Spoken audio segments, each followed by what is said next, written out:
it's you, Cass. I finished the anthology of poems you lent me. Here it is. I thought you'd be too preoccupied to find time for reading. Precisely because of these obligations, I felt compelled to read it swiftly. Wouldn't all these preoccupations slow your pace?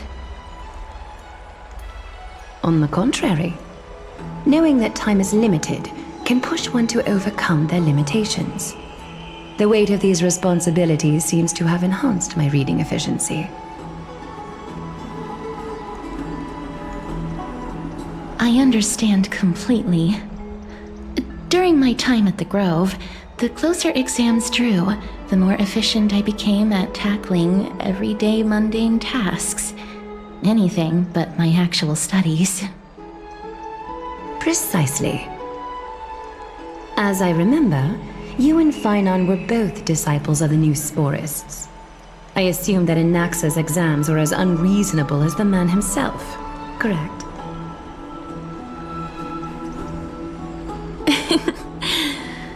The courses Professor Anaxa taught were Introduction to Alchemy and History of Mythology. And to be perfectly honest, those two courses were the students' greatest nightmares. The history of mythology taught by the blasphemous great performer himself. I can imagine their fear.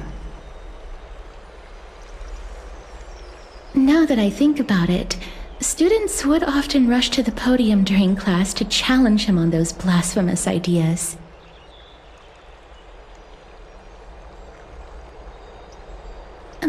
May I ask, Lady Aglaya, has your relationship with Professor Anaxa always been like this? He openly dismisses people's faith and questions the very justification of the flame chase journey. Our positions have been destined to be at odds. While you were studying there, I assume you must have heard of his nickname. A Dromus draped in finery? As I see it, this nickname is more of an insult to the Dromas.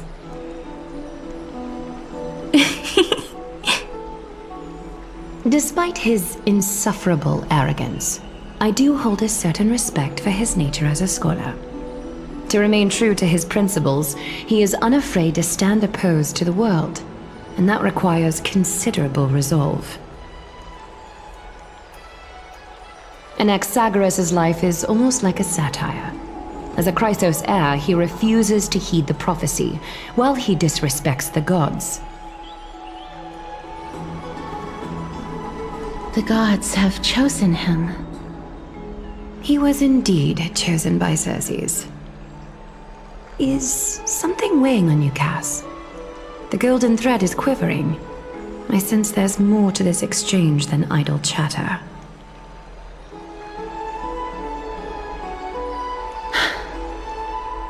With all due respect, I'd like to know what you plan to do with him.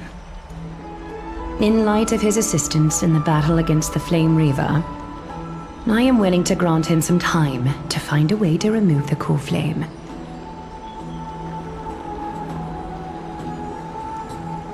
However, if Anaxa decides to make any move that places us in danger, I will not hesitate to take extreme measures. Just as I feared. The Flame Chase journey is the destined path for the Chrysos heirs. Yet he now seems more like an empty shell. Given his strong sense of self-respect, I trust that Anaxagoras will make the right decision. Still, I can't help but hope for another possibility.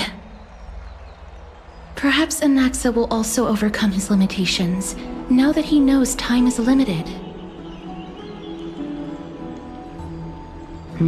I understand your stance. Let's continue this discussion another time. But now, let's greet our guest. You're here.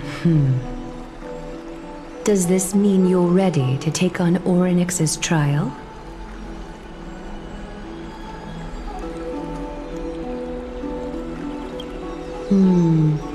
It seems that this sacred beast is just as indispensable, given their intricate ties to the Titan.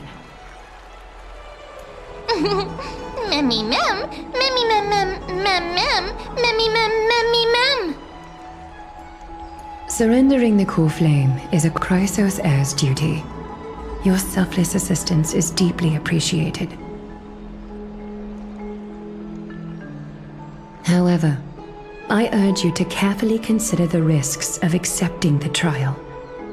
Becoming a demigod means forsaking your humanity. You will inherit Orynyx's divinity and bear the time of Amphoreus, all on your own. From that point onward, your fate will be forever intertwined with ours, never to be separated again, until the end of Genesis. On the contrary, you are the only one who qualifies to attain divinity. Yet, for that very reason, I do not wish to pressure you. It's exceedingly rare to find a capable Chrysos heir. If this path proves unattainable, I am willing to lower my expectations. There are still many priests of Yanissopolis and their descendants in the city. If I'm left with no other option, I'll try to find someone worthy among them.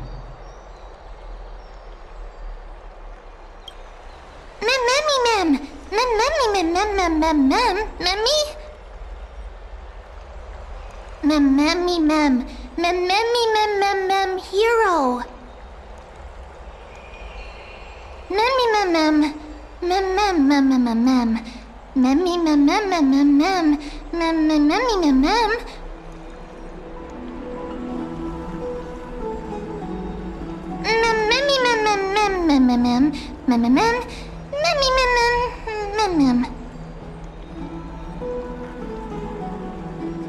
It looks like you know that Titan rather well.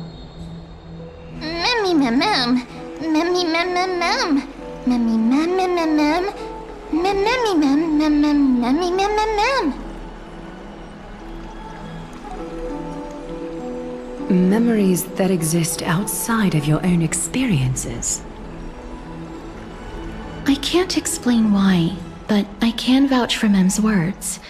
When I was in the abyss, I heard the Titan's groans, full of pain and grievances, yet without any ill will.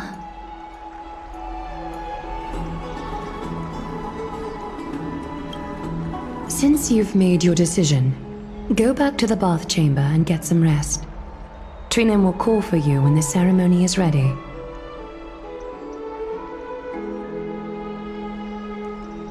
It is difficult for me, as the guide, to absolve myself from blame for things to have progressed to this point. Time and again, you have risen to the occasion for Akima. Nearly rewarding you with some honeydew is no longer able to express the extent of our gratitude. When the dust settles, I hope that we'll have the chance to have a long chat regarding your return journey and the curse of the sky. It's about time that we lift the taboo and discuss things openly.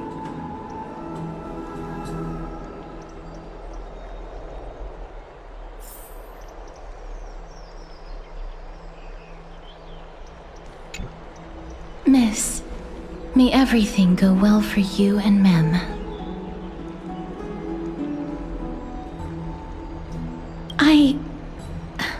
It's nothing. I only came to discuss some matters with Lady Aglaya. Previously, I lent her an anthology of poems that Lady Trianne had gifted to me. Tracing back, this anthology was something left for Lady Trianne by a bard before their passing. Although personal properties should be cleared out once their owner has passed on, Lady Trianne gave this book to me since she knew how much I like to read.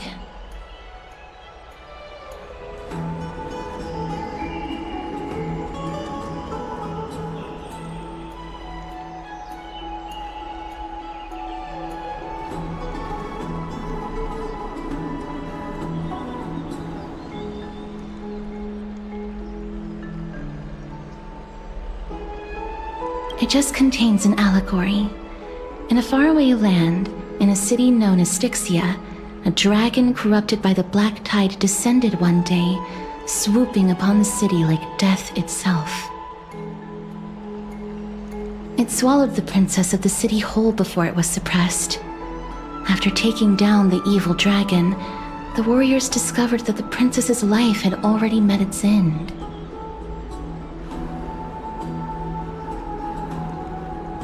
Overwhelmed by grief, the queen hired an alchemist to resurrect the princess using the dragon's flesh and blood. However, having lost memories of her previous life, the resurrected princess turned into an evil dragon herself and wreaked havoc on the city. As a result, the prosperous Styxia met its demise.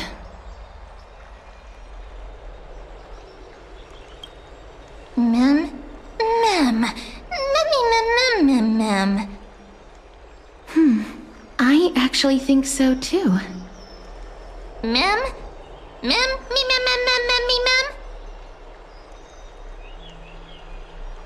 The author of this book is Archepia, a wandering bard who traveled to many cities.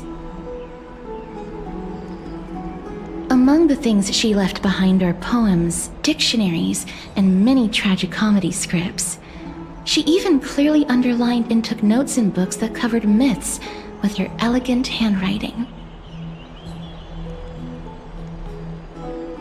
While flipping through these books, I felt like I was afforded a glimpse into the life of Archepia. It felt just like I was traveling with someone that I'd never met before. It was as if she had yet to pass on and was still alive. That's right. Writing, drawing, and taking photographs. It seems like human nature to try and leave records of things. Speaking of taking photographs, when I was helping you to take the photo previously, I did not look through the photos in your photo stone out of courtesy.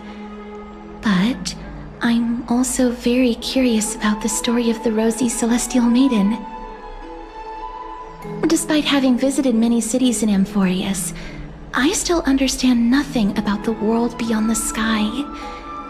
If there is an opportunity... Forget it. Let's talk about this in the future. For now, I only hope that you'll be able to complete the trial safely and obtain Orynyx's blessing.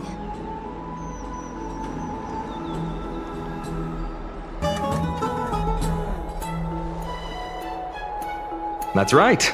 Oh, partner, you're back just in time. This is something that the both of you should probably know.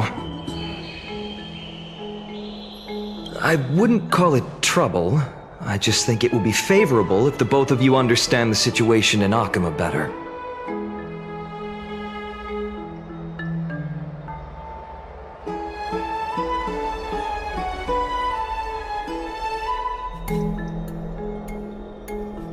Some background information for you. The Council of Elders is an authoritative body in Amphoreus, made up of different city representatives. They hold legislative power over the Holy City, and are in charge of presiding over the Citizens' Assembly held once every few years. This is the most important social event of Akima. It is highly influential, and can even affect what happens to the Flame Chase journey.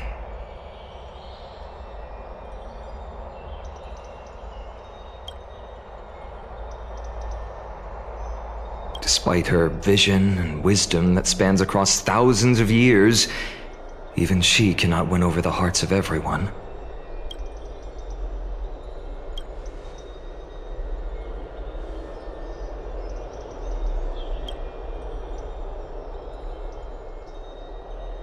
Every 5 to 10 years, the Council of Elders organizes a Citizens' Assembly at Dawncloud. During the assembly, the representatives will vote on major issues, such as whether the Chrysos heirs led by Aglaia should still hold the right to govern the Holy City, and whether the Titan's conquest should continue.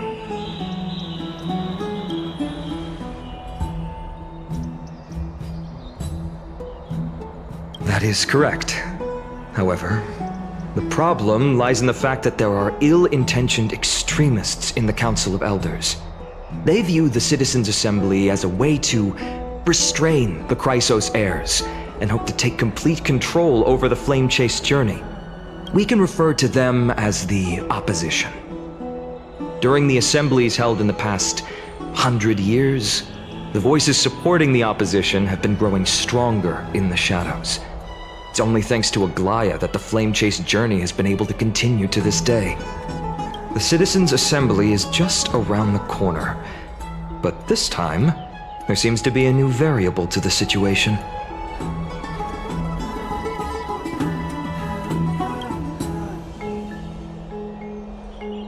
I'm afraid that the Council of Elders might want to take advantage of Professor Anaxa.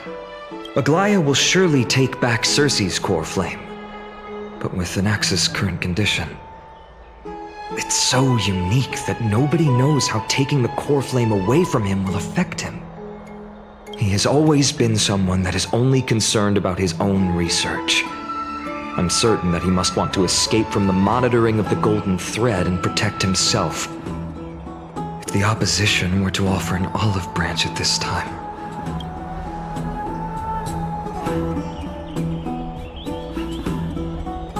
Anaxa has never believed in the prophecy, so technically it cannot be considered a betrayal. However, he has taught many Chrysos heirs, and has long been considered an important ally of Akuma. I truly do not wish to see comrades turning on one another.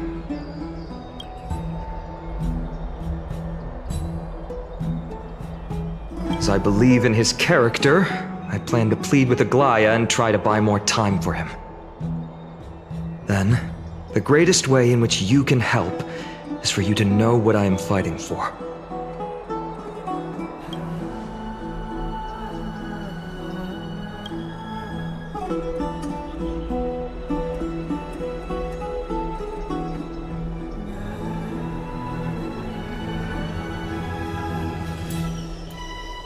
Allow me to apologize for the fact that we always seem to be troubling you. I hope that Orynyx will show more benevolence and be more accommodating.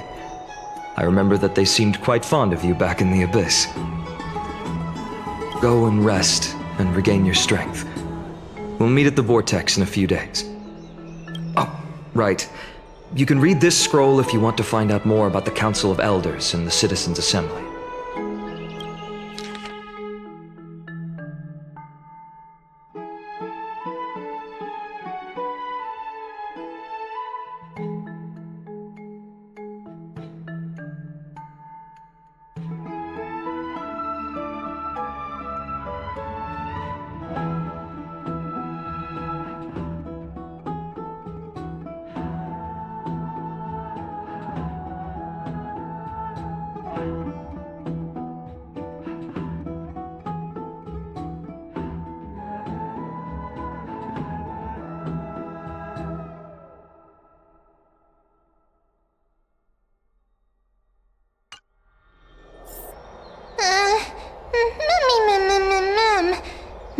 I'm nervous.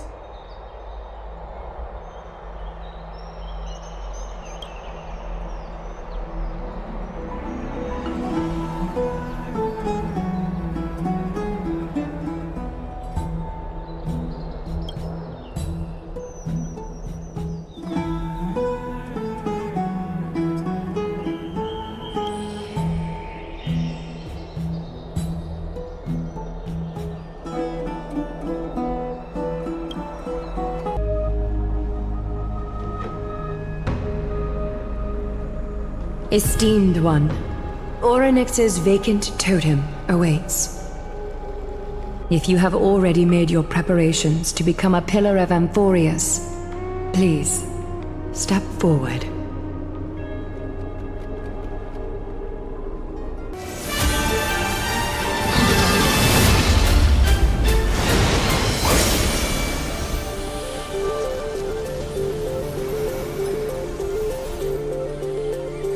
Gray and Mem, thank you. Your resolves cannot be questioned. We praise your pure selflessness and courage. May Kefali light your path forward. Get ready to assume Orynyx's divinity, Trailblazer.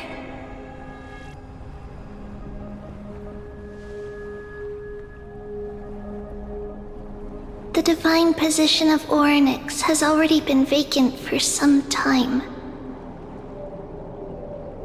We can feel the space of the trial closing. As there isn't much of their soul left, we'll have to complete the ceremony before their soul completely dissipates.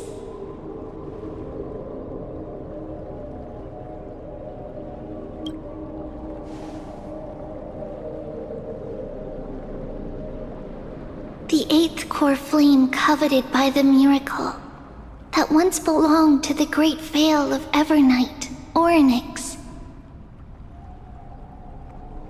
It shall now be returned by the 2 elected heroes of the Chrysos heirs. A traveler who is upright and courageous, and a sacred beast that invokes miracles. Who? Mem. Both of you, please, come forward.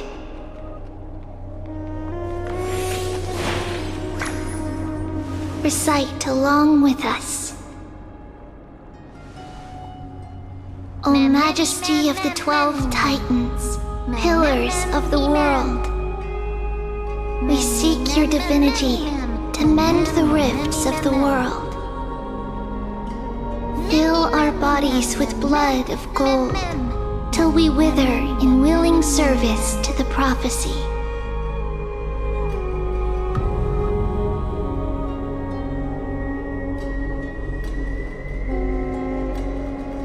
These are just words meant to make the prayer seem more solemn. Please, focus.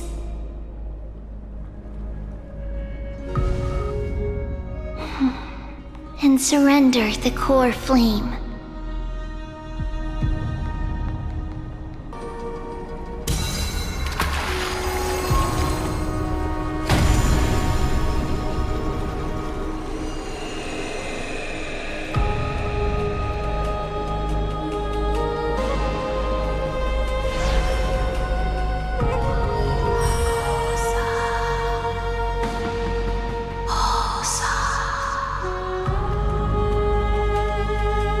Orynyx. Their soul has been waiting for a long time. Perhaps they're also quietly waiting for the arrival of their successor.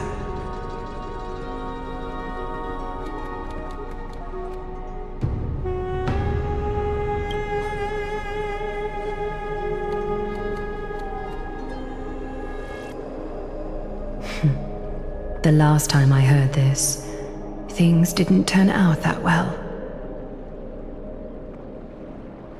Don't worry, Aglaya. She's tougher than I am, right?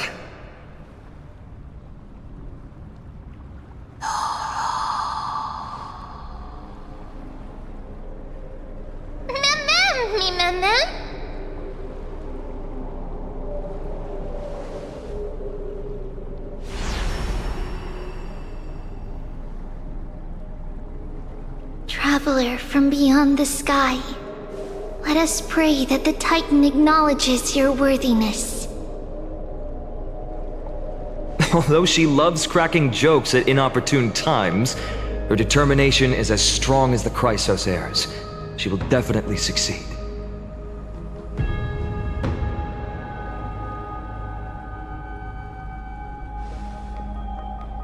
While she's away, I would like to have a chat with you, Aglaya.